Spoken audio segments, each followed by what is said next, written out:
राष्ट्रीय आपदा प्रबंधन के बिल पर मुझे अपनी बात कहने का मौका दिया। मान्यवर, जब देश में कहीं भी राष्ट्रीय आपदा आती है तो उसमें केंद्र सरकार का रोल, राज्य सरकार का रोल, तमाम सामाजिक संस्थाओं का रोल, राजनीतिक पार्टियों का रोल और एक एक व्यक्ति की भूमिका महत्वपूर्ण हो जाती है, वरना आप राष्ट्रीय आपदाओं से निपट पाना बहुत मुश्किल होता है। मान्यवर, मैं आज हाथ जोड़ के विनती करूंगा, कम से कम ऐसे विषय पे बोलाबाली न किया जाए, टोका-टाकी न किया जाए। प्लीज आप बोले, ये ठीक नहीं है। मान्यवर, हर व्यक्ति के जीवन के कई पहलू होते हैं, सामाजिक, राजनीतिक, और मैं ऐसी घटनाओं का न सिर्फ न्यूज चैनल पे, टीवी पे गवाह रहा हूं, बल्कि जाके ऐसी घटनाओं के वक्त में काम किया हूं।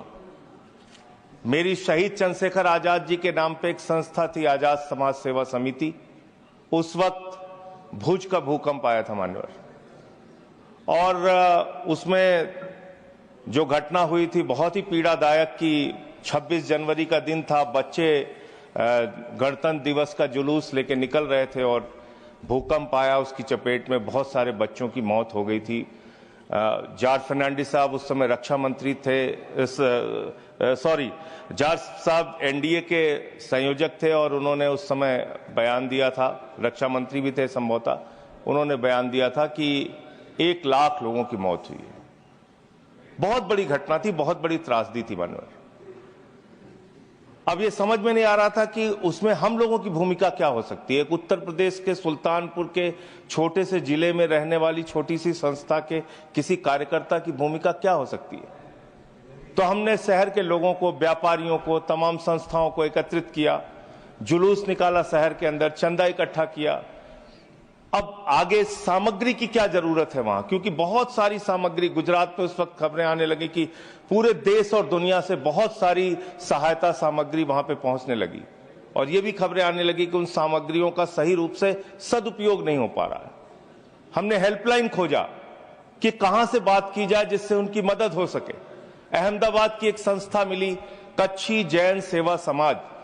कच्छी जैन सेवा समाज के लोगों से मैंने संपर्क किया, उन्होंने कहा यहां पे टेंट की जरूरत है, ज्यादा से ज्यादा टेंट लेके आइएगा, और कुछ कुछ चीजें उन्होंने लिस्ट दी, बाल्टी लेके आइएगा, इस तरह की चीजें उन्होंने, जो जरूरत थी उस तरह की चीजें उन्होंने लिख के दिया। उस वक्त मुझे याद है मैं कानपुर गया, कानपुर से वहां से त्रिपाल वगैरह इकट्ठा करके, जो उनको जरूरत थी, टेंट की जरूरत थी, वो सारी चीजें इकट्ठा करके, और रेल मंत्री उस समय ममता जी थी, उन्होंने एक बहुत अच्छा ऐलान किया था कि जो भी व्यक्ति गुजरात के भूकंप में सहायता के लिए जाना चाहता है उसको कोई टिकट का किराया नहीं लगेगा, और जो सामग्री लेके जाना चाहता है वो सामग्री वहां पर लेके जा सकता है लोगों की मदद के लिए।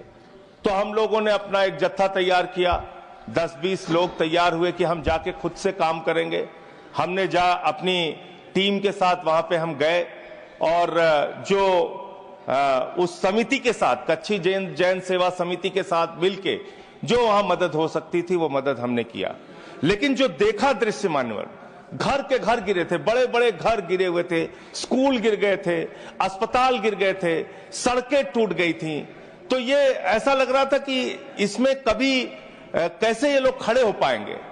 आपदा जब आती है उस वक्त का जो दृश्य होता है और जो मदद की जो जरूरत होती है वो अलग होती है, लेकिन उस आपदा के प्रबंधन के खत्म होने के बाद की जो जरूरत होती है, मैं समझता हूं वो बहुत बड़ी जरूरत होती है।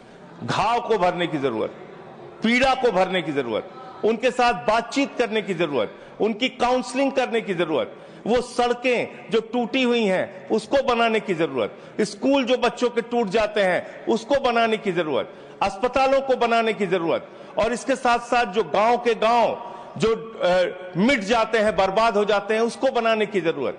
तो उसके लिए मैंने उस वक्त देखा था बहुत सारे संस्थाओं ने जिम्मेदारी ली थी कि इस गांव के प्रबंधन की जिम्मेदारी हमारी संस्था लेगी, इनको बच्चों को पढ़ाने की जिम्मेदारी हमारी संस्था लेगी।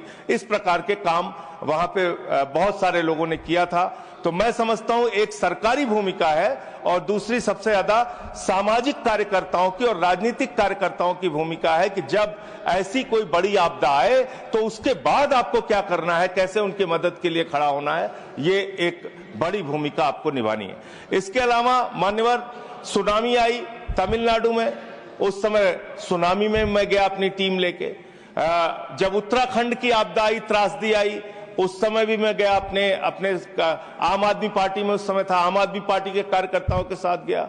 कश्मीर में जब बाढ़ की त्रासदी आई तो उस समय फिर आम आदमी पार्टी के कार्यकर्ताओं के साथ मैं वहां की जो त्रासदी थी उसमें लोगों की मदद करने के लिए, उनके साथ खड़े होने के लिए, उनके सुख दुख में शामिल होने के लिए जो कुछ भी कर सकता था मैंने किया। और यहां ही नहीं, नेपाल की भी जब त्रासदी आई मानवर, तो उसमें भी मुझे शामिल होने का मौका मिला। अपनी डॉक्टर्स की टीम लेके, दवाएं लेके वहां भी जाके हमने जाके अपनी, बस 1 मिनट सर, तो वहां पे भी जाके काम किया। मैं आपके माध्यम से सरकार से यही अनुरोध करना चाहता हूं, विनती करना चाहता हूं कि देखिए राष्ट्रीय आपदाएं जो भी होती हैं या इस प्रकार की जो आपदाएं होती हैं उसके प्रबंधन में आपसी आरोप प्रत्यारोप, राजनीति, एक दूसरे पे ब्लेम गेम, इससे कोई फायदा होने वाला नहीं है। बल्कि आप जितना समाज को जोड़ पाएंगे, जितना संस्थाओं को जोड़ पाएंगे, जितना राजनीतिक पार्टियों को जोड़ पाएंगे, जो अधिकतम मदद कर पाएंगे, मैं समझता हूं कि वो